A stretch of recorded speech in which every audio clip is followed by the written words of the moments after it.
Bueno, pois a miña primeira pregunta, que é un pouco sobre o eje central sobre o que vai o meu traballo, é cal é o problema do fútbol sala en comparación con outros deportes. É dicir, eu vexo outros deportes como o fútbol ou o baloncesto, obviamente teñen o seu atractivo deportivo, pero o fútbol sala, se eu o vexo desde unha perspectiva de aficionado, ten todo o que tería un deporte de atracción. É un deporte con moitos goles, moitas accións un para un, individuales, hai moito espectáculo.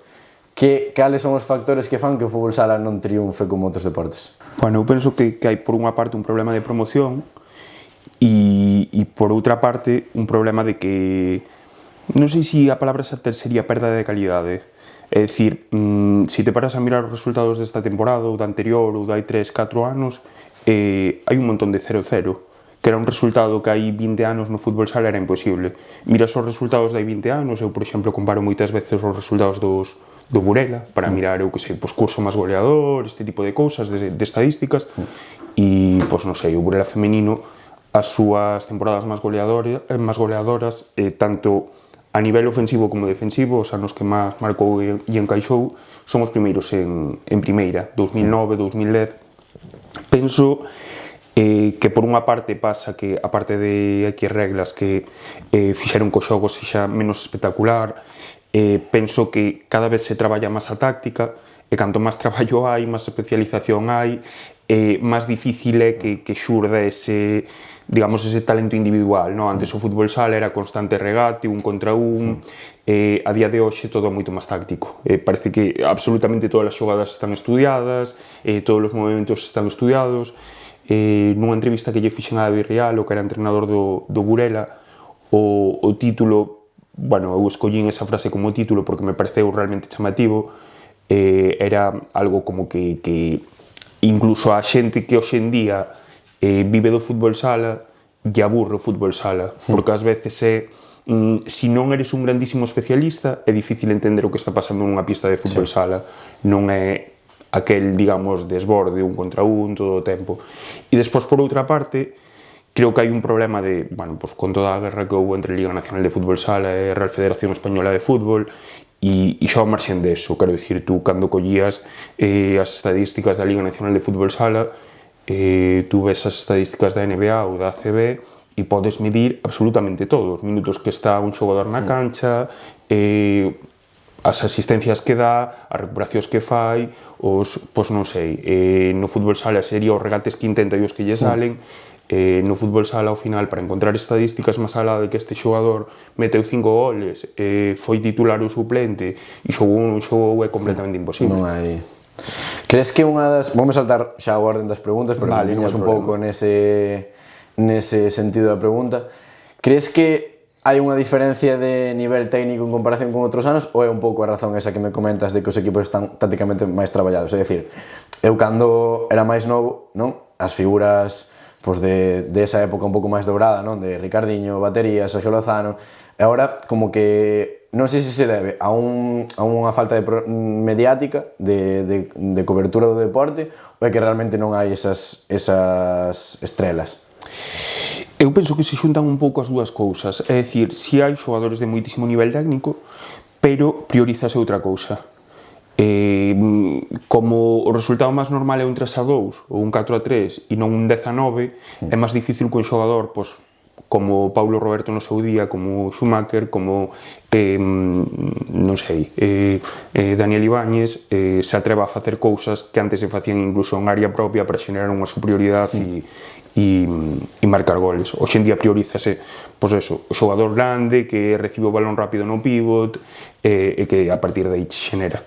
Entón, considerarías que o deporte está nunha fase de reconstrucción ou de, agora con o novo sistema este que quere implementar a Federación Española, crees que está nun sistema de reconstrucción? Porque se nos fijamos un pouco nas audiencias e nos espectadores, estaba como nunha etapa un pouco máis de declive, non? En comparación con outros anos. Crees que agora ven esta etapa de reconstrucción do fútbol sala un pouco que está intentando a Federación? Sí, eu creo que evidentemente ten que buscar o seu espazo, que é un paso adiante que, bueno, terá outra vez a selección campeona de Europa, no fútbol sala femenino vanse dando pasos, pouco a pouco, entonces creo que en canto a visibilidade fai falta un pouquiño máis de promoción do deporte, de pois quizás o que che digo, antes a Liga Nacional de Fútbol Sala facía vídeos de as mellores xogadas da xornada, faloche de aí 10, 15 anos. Hoxe en día eso non se ve, non hai prácticamente nada máis alá dos resumos dos partidos. Entonces eu penso que evidentemente hai que fomentar as cousas boas que ten o fútbol sala para enganchar a xente. Un pouco falaba eso con José Antonio de Diario Marca, que obviamente fonme un paso un pouco máis arriba, non? Pero comparaba un pouco a cobertura en redes sociales que teñen competicións moito máis grandes como a NBA, a Liga, a Premier League, donde están continuamente subindo contidos, e creo que eso foi un pouco o que non está atraendo sobre todo as generacións máis novas, é dicir, eu vexo que hai moitos especialistas de fútbol sala, pero deportes como o fútbol ou o baloncesto atraen a espectadores que non teñen por que ser expertos do deporte, e que a maioría das veces que conectan co deporte é a través de redes sociales ou de noticias, non? Pero crees que hai moi pouca cobertura do deporte en redes sociales? Eu creo que eu, por exemplo, non sigo a NBA, e, sin embargo, cando hai unha gran xogada de LeBron James, pois todo o mundo a ve, non? Un mate espectacular, unha canasta de campo a campo, o que sexa. En fútbol sala, eso, pois, non sei, acórdome daquela famosa xogada de Ricardinho nunha Eurocopa que... Sí, bueno, a España, non? Houve unha España. Si houve unha España, pero eu estou pensando nunha Finlandia ou... Sí, Polonia. Pois, bueno, claro, ese tipo de xogadas dan a volta ao mundo, pero ocurre unha desas a día de hoxe moi de vez en cando. Entonces, e aínda así, cando ocurren ese tipo de cousas, pois quizás falte difusión, falte promoción, falte, pois eso, cobertura en redes sociais. E esa falta de promoción ou de visibilidade, de quen é culpa? Das institucións, dos medios de comunicación que non queren ou que non lle sale rentable, ao mellor, facer unha cobertura de un deporte un pouco máis minoritario como o fútbol sala, de quen é a culpa de que non hai esa visibilidade? A ver, é que ao final no fútbol sala hai a inversión que hai. Xa non só a nivel federativo, xa non só a nivel de institucións públicas. Estamos vendo que o caso de Burela, por exemplo, é que perdes o teu patrocinador de sempre, o Pescado Rubén, por un tema dunha quiebra, e o club queda moi desnudo, e queda moi desnudo porque ao final ese patrocinio non era un patrocinio ao uso, sino que prácticamente a empresa e o club estaban moi vinculados, quero dicir, o presidente era un directivo da empresa, na directiva do club estaban directivos da empresa, quero dicir, o vínculo era tan estreito que era moi difícil diferenciar club e empresa. Entonces, no momento en que a empresa quebra, o club tambalease, lóxicamente, porque tes unha estrutura que está moi floxa.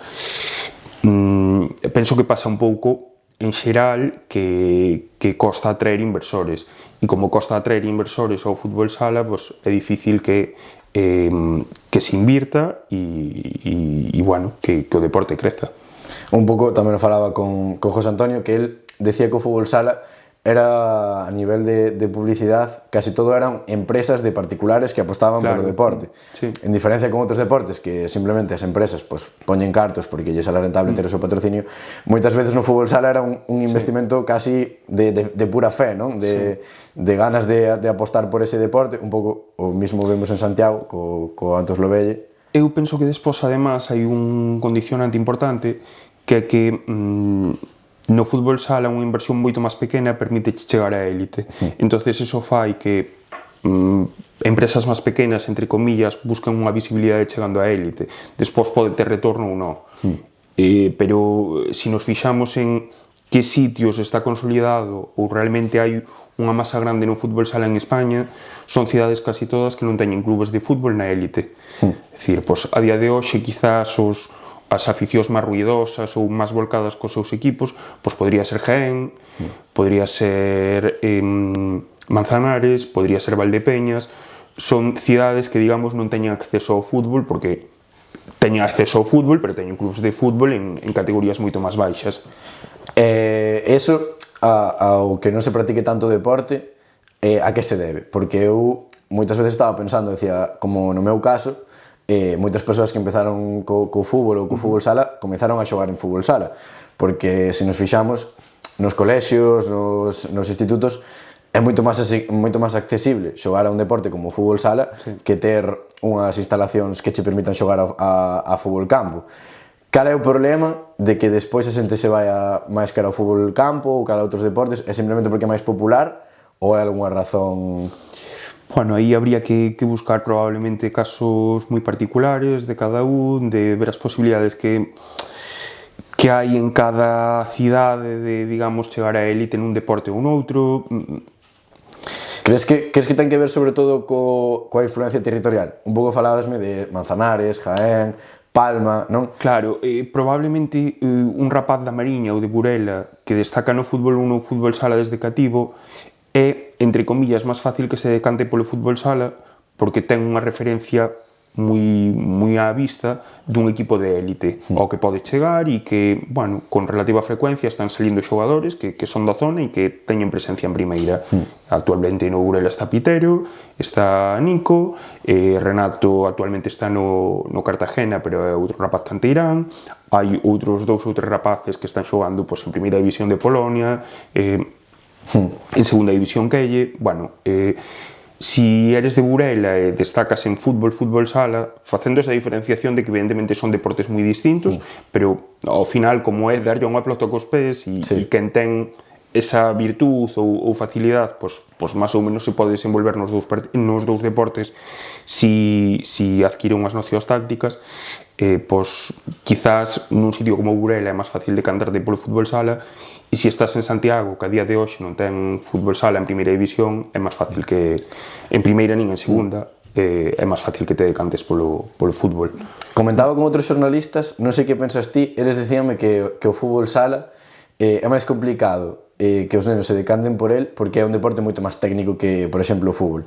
É dicir, eles comentaban que igual unha persona que físicamente ten unhas cualidades moi grandes, o sea, sexa físicamente, de velocidade e tal, que tiña máis doado chegar a unha élite deportiva noutros deportes que, por exemplo, no fútbol sala, que era un deporte moito máis técnico.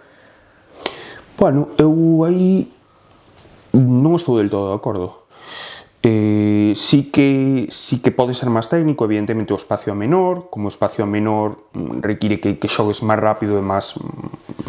Bueno, sí que require máis técnica en certos conceptos, pero ao final, por unha cuestión de cantidade, tamén é máis fácil chegar a élite no fútbol sala que no fútbol. Sí. Quero dicir, pois ahora mismo non teño os datos, pero en España hai, non sei, millóns de xogadores que queren chegar a primeira división, e hai 20 equipos por 400 fichas en primeira. Sí, eu vin os últimos datos que son da 2021, tiña 378 licencias profesionais en fútbol masculino e femenino xuntando. E, sin embargo, un fútbol profesional habrá 2.000. Claro, por eso, entonces, ao final, se miras a cantidade, por unha cuestión de porcentaxes, e de feito é que hai moitos casos de xogadores que están en primeira ou en segunda de fútbol sala que intentaron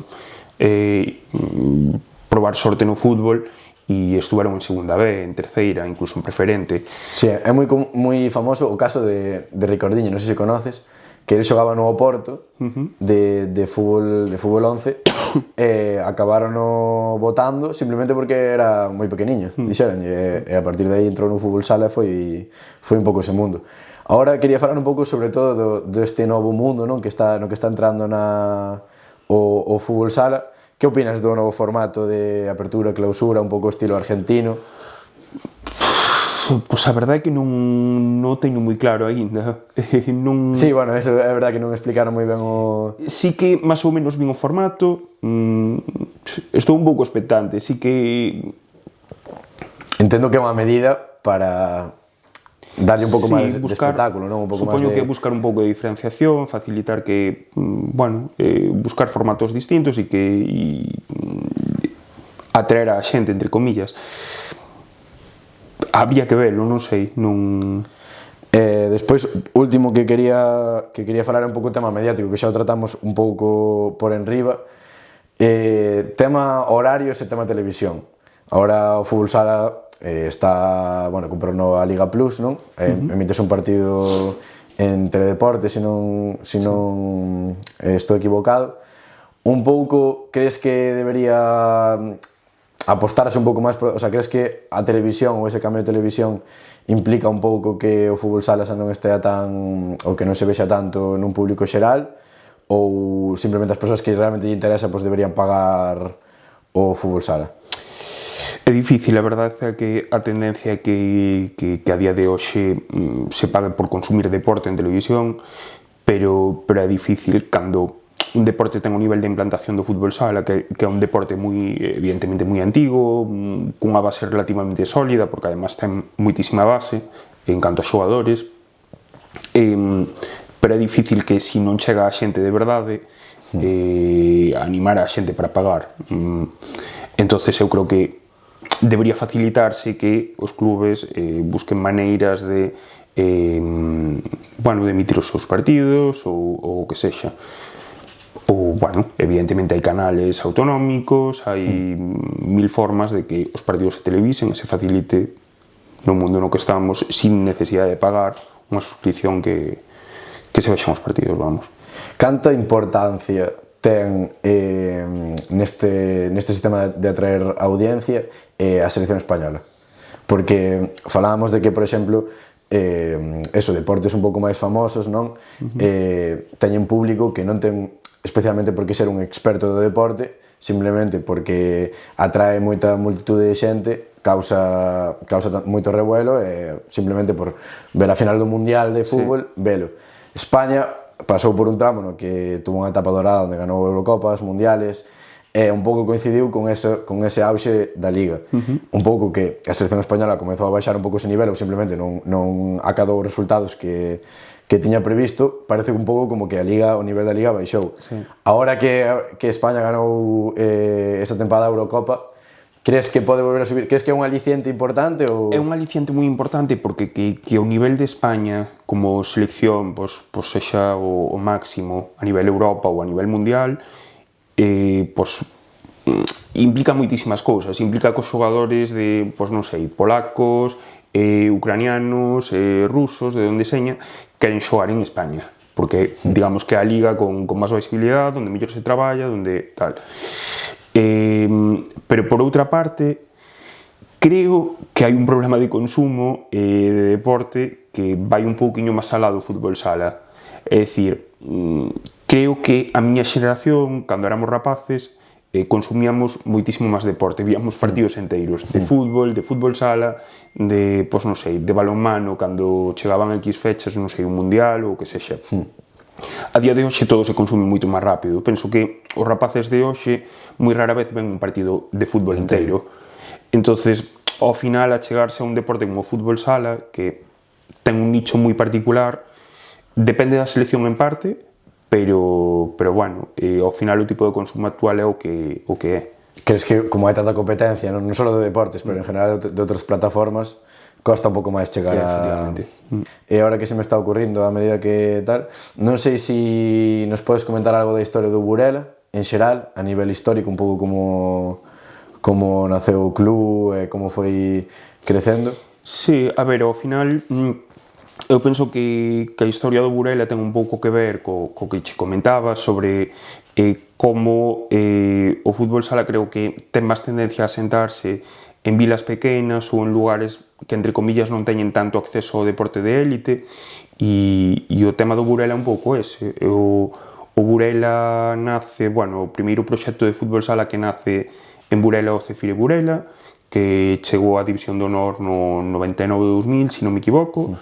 Nese momento, por tema de pabellón, non lle deixan xogar en Burela, vaise primeiro a Lugo, ao final asentase en Viveiro, e a partir de aí é cando se crea o Pescado Rubén Burela, porque Burela se queda sin fútbol sala e crease o Pescado Rubén Burela. En Viveiro o proxecto durou en segunda división, 7, 8 temporadas, pero acabou desaparecendo. É verdad que se fixo unha base moi sólida a nivel de traballo de canteira e tal, que hoxe en día quizás se foi perdendo. Pero en Burela resistiu, en parte, unha por iso, porque había unha empresa detrás que estaba moi implicada no fútbol sala, que poñía cartos, e segundo, porque había unha afición moi volcada que foi conseguindo que o club o club dese, bueno, se asentase hasta o nivel de, creo que cumple ahora 25 anos de existencia. Falabas ahora das canteiras, canto de importante son as canteiras, sobre todo nos equipos galegos, que vemos, por exemplo, a Noia, que está levando un bo proxecto cas canteiras, canto de importante é nun momento do fútbol sala onde igual económicamente non se está tan ben, canto de importante que unha canteira deu os seus frutos, sobre todo tamén para ter un pouco arraigo, non, do público. Eu penso que son clave para todo, seña unha porque evidentemente fomentas, bueno, xerar ese xogador ou crear ese xogador que despois ten unha adaptación moi fácil ao teu primeiro equipo, por nivel, por arraigo, por todo. Segundo, porque que tú teñas chavales na canteira ou teñas unha canteira ben traballada implica que eses nenos van ver o fútbol sala, moitas veces van os papás fanse socios e ao final vas montando unha cadea que é o que permite que o club medre e teña unha base moi sólida.